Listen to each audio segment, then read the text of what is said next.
This is Agriculture Today. I'm Samantha Bennett with the K-State Radio Network.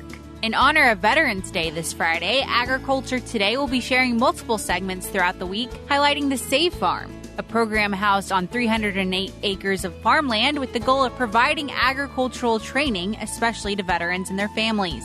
Today, Tod Bunting, chairman of the board for the Save Farm, joins us to share insight on the history of the program and how it has evolved over the last decade. Also ahead, K-State row crop entomologist Jeff Whitworth discusses winter grain mites and army cutworms. He shares insight on these wheat pests' behavior and ways to mitigate their effects this fall and winter.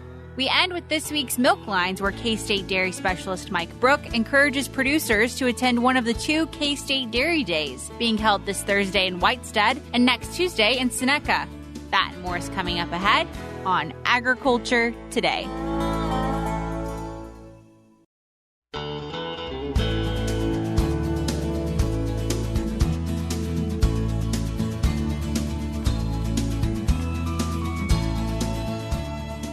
This is Agriculture Today. We are joined this week by very special guests that are from the Save Farm program here in Kansas. And we're going to learn more about that program as we go on. But joining us here on this segment is Tod Bunting. He is the chairman of the board for the Save Farm. In today's segment, Tod, we're really going to focus on the history of the Save Farm. But first and foremost, thank you so much for joining us. Oh, it's my pleasure. Well, I appreciate it. Good to be here on a rainy day. Yes, yeah. As we're recording this, it's nice and rainy and wonderful outside. I don't know what a Kansan could want more than rain right now, so. I believe that would be number one. Yes, absolutely. So, like I mentioned, you're the chairman of the board for the Save Farm. So first and foremost, let's start with, what is the Save Farm? SAVE is an acronym, stands for Service Member Agricultural Vocation Education. And it's a farm that, one-of-a-kind farm that runs a variety of programs, but our primary program is we're approved by the Kansas Board of Regents, and we're a 5-month program to introduce you to all aspects of farming and ranching. And when you graduate, we tell everybody we graduate a safe apprentice who has a good breadth of knowledge of all aspects of agriculture, but is just at the apprentice level. We're not miracle workers. And our whole idea is for veterans and their families to come out of our program, helping them transition from service and giving them meaning and purpose for whatever level they choose to be involved with in agriculture. Excellent. Well, the veteran aspect, it's at the heart of this program, obviously. It is at the heart of it. From our past, we knew that a lot of veterans have had some tough times with all wars, but this one in particular. And from our experience with our founders with beekeeping, there's a lot of therapy that comes with that. And then just being outside, and there's agritherapy on the clinical side, and there's just laymen like myself that say walking around outside and putting your hands in your dirt has its own therapy. So that's what we've created, is you can come there and in 5 months you can really decompress, walk around and clear your head and see one of the most noble professions, which is feeding others, and then decide what level of involvement you want to be in the agriculture business. Absolutely inspiring. And you mentioned the beginnings there started kind of surrounding beekeeping. So tell us a little bit more about that. I don't know as much as I should about beekeeping. I've been fascinated to be around it. But now that part there, the research is completed on beekeeping. It seems counterintuitive, I think, to a lot of us. But there is a huge therapy from being around bees, and of course the buzz and their vibration. The fact that you're creating the only food that never spoils. And it's been around for centuries. And they're such a big part of agriculture. At the top of the list being almonds. If you don't have bees, you don't have almonds. And we have a lot of farms that we support here in Kansas. We have Big Springs Berries has been a great sponsor of SAVE and partner for years. They're transitioning now, but that's where we got our blackberries from. And your yield will increase significantly if you get a bunch of pollinators, and bees around your things that bloom, such as blackberries. But we have found that veterans, especially with post-traumatic stress, can get significant therapy and relief from the connection that they make and just being around bees. From that, we branched out into thinking, well, there's therapy that comes from planting crops and harvesting them. On a small scale, we have a high tunnel, and it's designed to be where anyone can work in that high tunnel, including those with limited mobility. Everything we may have is Disability Act specialized. And we have a victory garden, and some of our veterans might very well say, I'm going to keep some bees, and I'm going to have a garden, and I'm going to grow some things, and I'm going to then feed my neighbors or feed my church or feed my community, or at least make a contribution to that. That's success for us. Absolutely. Yeah, my dad's a veteran, and he had a colony of bees for a while when we lived in southern Alabama. Unfortunately, they got overtaken by varroa mites. We didn't do too much research on how to handle mites. But mites is a big deal for bees, It yes. is, yeah. But he found it very therapeutic himself and enjoyed the process. And there's something about just, the nature of bees, how therapeutic it is, calming almost. It is very calming. I mean, if you wear the right equipment, you're perfectly safe. Most of the people's problem with bees has probably come from underestimating that maybe they're a little grouchy that day and you need to probably wear your suit. I think it has a corollary to any part of farming. There are, again, people all over the nation and the world that are very proud of their cattle, and they'll tell you that they have gentle cattle and you can handle them. But at the end of the day, it's an animal. And there's a lot of folks that, have had an occasion where a grumpy cow or a bull is, I think a lot of people see that way about bees. They don't really know enough. They've just been stung by a bee somewhere, which probably wasn't a honeybee. And so they're a little worried. But if you dress out with the equipment, which we have for all of our students, you're completely safe. And then the more relaxed you are, the more relaxed the bees are. And then the therapy just comes on in a wave. When you describe, I mean, it can be a one-time life-changing event to be around a hive of bees. I can see from your smiling and you touch that, it's like, okay, I would have never thought I would want to be a part of this. And next thing you know, you go, I want to be a full part of this. That part is unequivocally how we started, and we try to match that with the value of working cattle or tending to a garden or growing blackberries or anything like that. We call agritherapy. Again, we're laymen, not clinicians, but we've seen it. We can tell you unequivocally, we have people that from the 5 months when they first walked in the door to 5 months later, they're totally different people. And that comes from the reconnecting with nature, and there's no better way to do that than ranching and farming. Absolutely. I agree wholeheartedly. And you mentioned your founder there. It was him and his daughter that had these honeybees, and that kind of inspired the Safe Farm, and it started in 2016, right? Right. I mean, officially started in 2016. They had been involved around it for a long time, and of course she has the clinical side of it to understand the value of counseling and understanding that not all wounds are visible. And he's a multi-tour Vietnam veteran who Special Forces, so he's seen some hard things in his life. And now he started something that would try to help people heal because I think he found beekeeping on his own. Whereas now we know enough about that we actually go find people and say, hey, you ought to try this. But we've evolved from just bees, which is still very noble, to a full-scale agriculture. And some of our students probably won't do bees. It's not an absolute. But we only mention it in that we manage the farm to be bee-friendly with pollinators and whatever else, and it turns out that makes us a good match for a lot of programs. We think all of it's therapeutic, but there's most things, as we and I were talking, there's a lot of disagreement in agriculture, what does and doesn't work. But in the world of post-traumatic stress and helping people heal, the science of beekeeping is pretty much settled. Absolutely. You've mentioned quite a few of the partnerships that the Safe Farm has. You've kind of hinted at some of them in our conversation so far. So let's talk through some of those. Absolutely. Well, the way I tell it is that I'm a race car fan. I mean, you're from Alabama, so you got at least to know there's a place in Alabama that's pretty famous for racing. But we say that we see the farm as like a NASCAR, and that there may be one big font on it at the primary sponsor, but we want a whole lot of people to be part of our team. So we exist now from multi-years now of grants from the United States Department of Agriculture, USDA.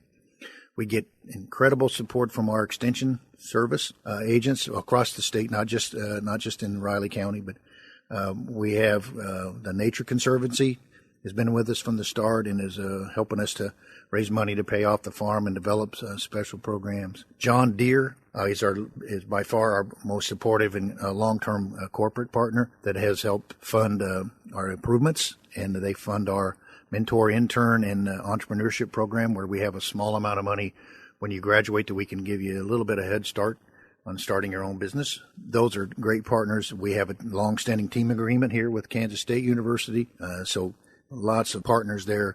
The Kansas Land Improvement Contractors have come out and helped us. Of course, Farm Service Agency. We can't do what we do without that. So we recently had, on the 1st of September, we had the K-State president, Linton, came out and visited along with the provost, and we took him up on top of a hill at the farm and had a chuck wagon there, and I could talk a long time about the story, but we gave an opportunity for our NRCS to give our soil presentation. We had a sorghum plot, and those folks from K-State got to demonstrate what they did. We had the terracing people from Land Improvement Contractors there. Our whole message to him when he was leaving, and I said, just want you to know there's only a half a dozen people that work part-time at the Safe Farm, but there's 65 other people that came to lunch today that this is their farm too. And so our message is, we don't have a big staff, but we have a whole lot of people cheering for us and pulling for us. Absolutely. And because of those partnerships, it's allowed you to grow the Safe Farm even further than maybe what you anticipated to begin with. Absolutely. Absolutely. Well, we're 308 acres, and it takes a lot to manage that. And then as our student demand has increased, right now we run with what we call our little classroom on the prairie, which is 12 by 30, and we've got two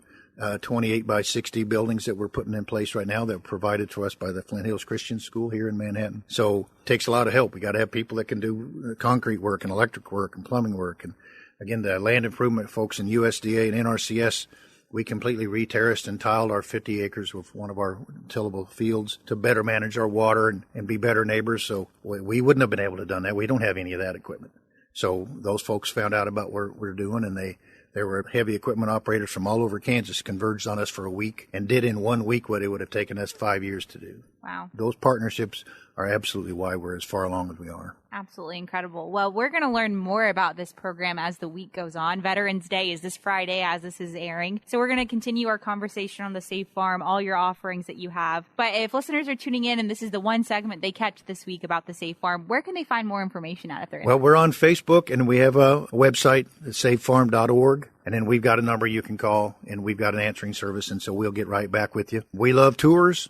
So if you're interested, give us a call, and we've got a tour later today. So we're always interested in folks that want to come out and see what we're about, and because we are still writing this book, it's by no means completed. So as we continue to evolve and see how we can best help veterans and their families and help agriculture overall, somebody comes out and says, "Here's a program that has got promise, and we think it would be helpful to add or make it something you look at it for the future," we're wide open for that.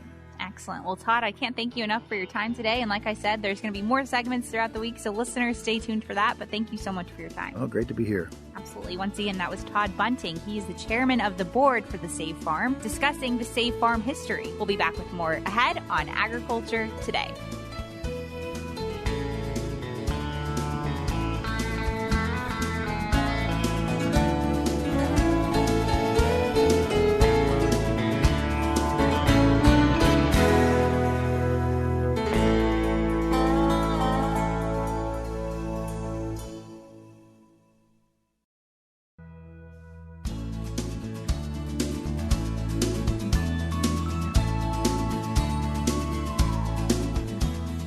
This is Agriculture Today, and I'm Ag Today intern Katie Figge. Joining me in studio today is Jeff Whitworth, K-State Extension Specialist in Entomology. And today we're going to be talking about current wheat pests. So thanks for joining us today, Jeff. Yes, my pleasure, Katie. How are you today? I am very, very good. I'm excited to be talking about entomology. So with wheat recently planted, I know one of the major pests is winter wheat grain mites. Could you tell us about those and how drought conditions may worsen their effects? Exactly. Right now, agricultural-wise, we have two crops we're still halfway worried about. Alfalfa, still a little bit, and I've been checking alfalfa. There aren't very many potato leafhoppers left. That's usually the kind of late pests we worry about. So primarily it's wheat. Most of the other crops have been harvested or are ready to harvest. So wheat is the crop that's providing a little concern now for the growers. And it does every year. You know, a month or so after they get their crop in the ground or they're putting it in the ground, getting ready to plant, it's just germinating because of two pests primarily, the army cutworm and winter grain mites. Last year we had a lot of problems with armyworms and fall armyworms, but this year I've seen none, actually, and we've had some cold weather in between, so I don't think those are going to be a problem. But the winter grain mite, I've received a few calls about that. A little bit about the winter grain mite. It is a mite, therefore it's very tiny. There's 2 generations a year in Kansas. The oversummering generation is from eggs. They hatch out, which they have been doing in the last 4 to 6 weeks. And as the name implies, they do better in cool weather, winter grain mite. So anytime the temperature's from 30 to 50 degrees Fahrenheit, they're active. So the eggs have hatched. As the wheat is germinating, or has germinated, the mites start feeding on the wheat. And as you said, droughty conditions or dry conditions lend to an increase in damage because of the winter grain mites. Winter grain mites, they suck the juice out of the plant. Like I said, they're very tiny, so they will individually suck juice from a cell. And if you have enough of them, and I say enough, you can have hundreds to thousands per plant, so that can be pretty difficult for a little wheat plant to overcome, especially in the drought conditions. Now, if we get adequate moisture, that really helps, but still, that's not going to get rid of them. They're still going to be there. So the way we've seen droughty conditions this year, it's going to take quite a bit of moisture in the next month or two to overcome the winter grain mite feeding damage. However, the good news is the wheat is going into dormancy or has gone into dormancy. We plant wheat in the fall to establish a good root system. Once the root system is established, you can, graze the wheat or whatever. It doesn't hurt anything. So I always recommend all the growers that get excited about fall winter grain mite damage, because it looks pretty bad. If we don't get enough moisture with the mites actually sucking the juice out of these individual cells, these plants can dry out pretty good. The tips will turn brown. The leaves will turn, silvery colored. It can be pretty bad looking, but still, if the root system is intact, it's really not going to have any impact in the spring. So the winter grain mites, they're going to feed, right now when the temperatures are in the 60s or 70s during the day, they just feed at night. So if you really want to know what your population is, go out at night with a flashlight. We've done that, and that's scary. You go out and you see how many mites are on a plant, you think, dang, those little plants cannot survive.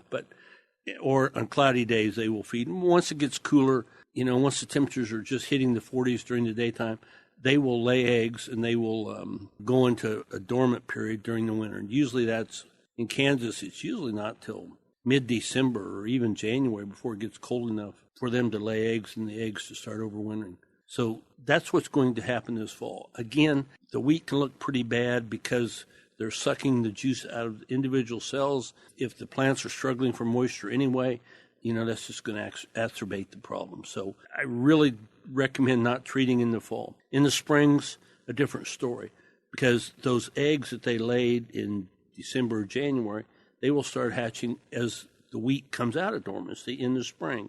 Every year is a little different, but in late February, March, April, those eggs will hatch, and those winter grain mites then will start feeding on the plants. Again, if we have adequate moisture, it's not going to be a problem. But if we don't, if this drought continues or we have started another drought in the spring, it's going to cause problems with the wheat. Again, it's going to suck the juice out of the individual cells. Those plants are going to struggle with moisture. And that's the time when you may consider spraying a miticide or some sort of a insecticide with winter grain mites on the label. But in the fall, again, if we don't get any moisture, it's going to start looking worse in the next month because of the winter grain mites. And there are quite a few winter grain mites around this year. It was a pretty good year. They do better and apparently do better in dry conditions. So the populations we're going into the fall with are relatively high compared to past years. So I'm just trying to caution all the growers, don't be too quick to spray for winter grain mites if your wheat starts looking bad.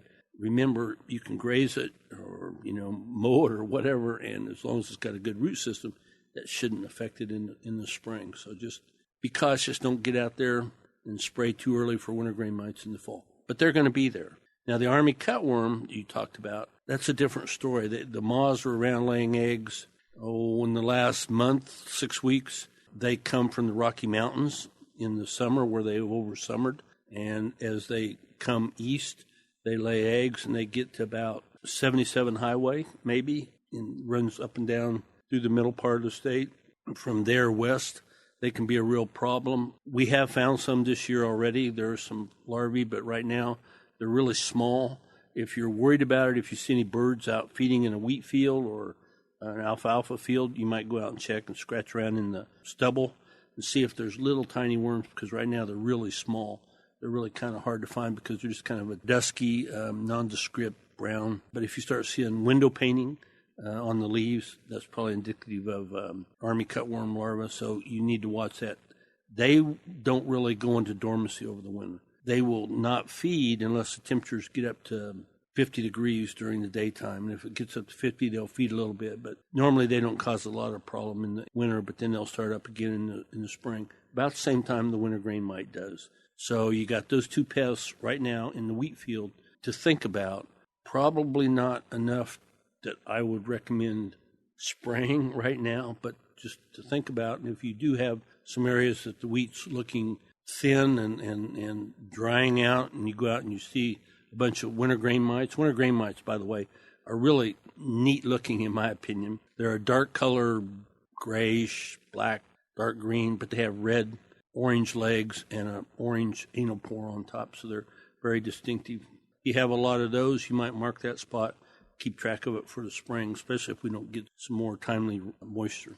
Yeah, just another reason for our producers and really every Kansan to be praying for more moisture in the future. But all of that information has been really impactful. Where can our listeners find more information or be able to follow along with this information that you may be providing to them? Well, we always recommend going to your local Kansas State Extension office, and each county has one. But we also have, you can go online, and we have our insect management guides for wheat and alfalfa in this case, which you can download for free. And they will be updated again in March or April of 2023 with the latest insecticides and other information. That's fantastic. And as always, those links to that information can be found in the show's notes of today's program, which can be found at agtoday.net. Anthony Zukoff also wrote a recent article related to this topic and an agronomy e-update, so we'll link that article as well. Well, thank you again so much for joining us today in studio. I love learning about entomology. That's not something I get to listen to every day, but thank you. My pleasure, Katie. Thank you. Once again, that was K-State Extension Specialist in Entomology, Jeff Whitworth, with current wheat pests that we're seeing, including winter grain mites and army cutworms. Now a quick word from the Vice President of Communications at the Kansas Livestock Association, Scarlett Hagans. Dan Hallstrom, President and Chief Executive Officer of the U.S. Meat Export Federation, will take the stage at the membership breakfast during the Kansas Livestock Association Convention, which will be held November 30th through December 2nd in Wichita. In his Friday morning presentation, sponsored by Elanco Animal Health, Hallstrom will explain how the U.S. Meat Export Federation is working to put U.S. beef on the world's table. He will provide an overview of U.S. red meat exports, focusing on which foreign markets have seen demand growth for U.S. beef over the last year and where the potential for expansion remains. Hallstrom joined the U.S. Meat Export Federation in 2010 as the Senior Vice President of Marketing and was responsible for coordinating programs promoting U.S. beef, pork, and lamb in 18 regions around the world. He was named President and Chief Executive Officer in 2018. Prior to USMEF, Hallstrom spent 27 years with Swift & Company.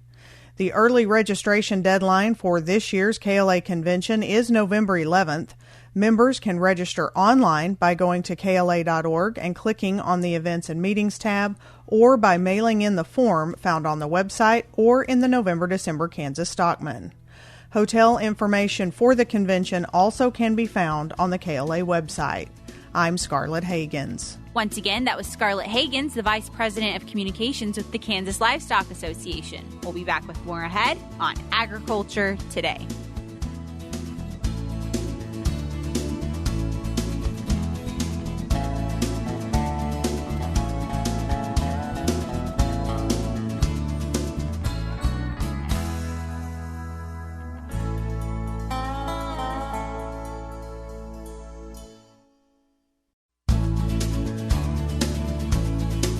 This is Agriculture Today. Along with Samantha Bennett, I'm Jeff Wickman. We end today's program with this week's Milk Lines. Kansas dairy producers are encouraged to learn more about the ongoing research being conducted at Kansas State University by attending one of two Dairy Days events being held this week in Whiteside and next week in Seneca. K-State dairy specialist Mike Brouk says the programs, which are identical at both locations, include presentations ranging from disbudding calves with pain management to the effects of increasing omega-3 diet content on milk production and feed intake of high-producing Holsteins. Dairy Days in Whiteside is this Thursday, November 10th, and Tuesday, November 15th in Seneca. Mike has more. Today I'd like to visit with our Kansas dairy producers concerning our annual Dairy Days activities at K-State.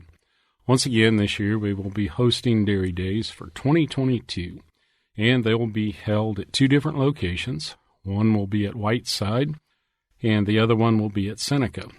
These are our normal sites for our Dairy Days program. Have a really great lineup for the program this year.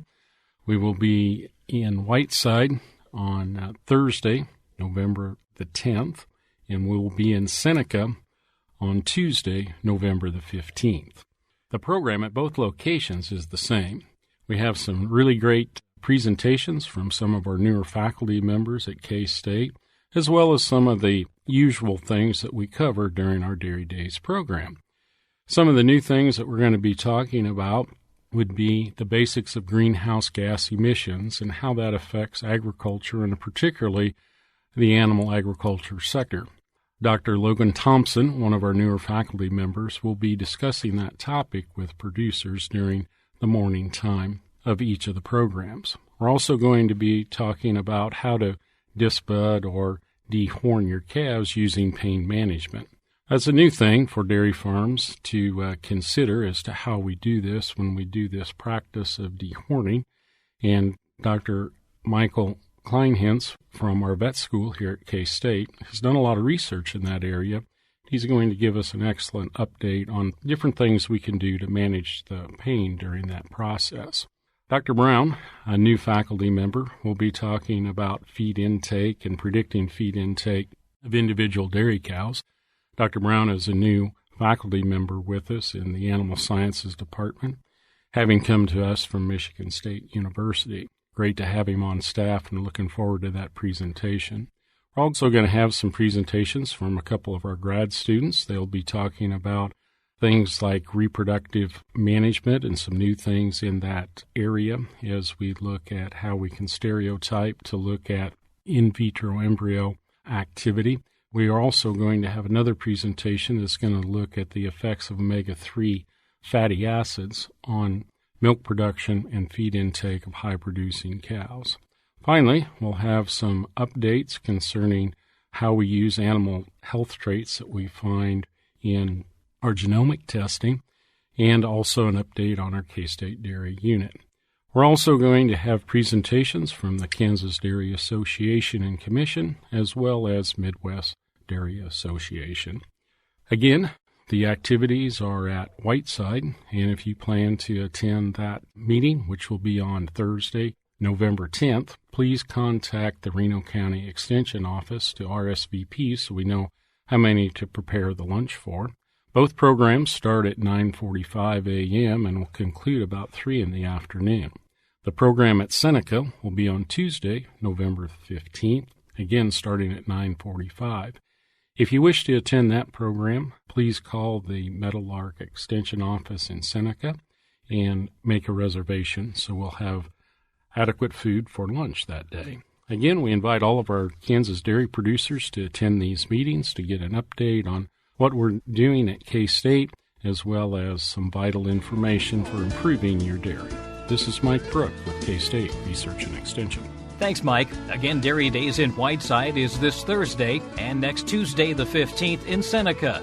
To pre-register for the Whiteside site, contact the Reno County Extension Office, and to pre-register for the Seneca site, contact the Meadowlark Extension District Office. And that'll do it for the Tuesday edition of Agriculture Today.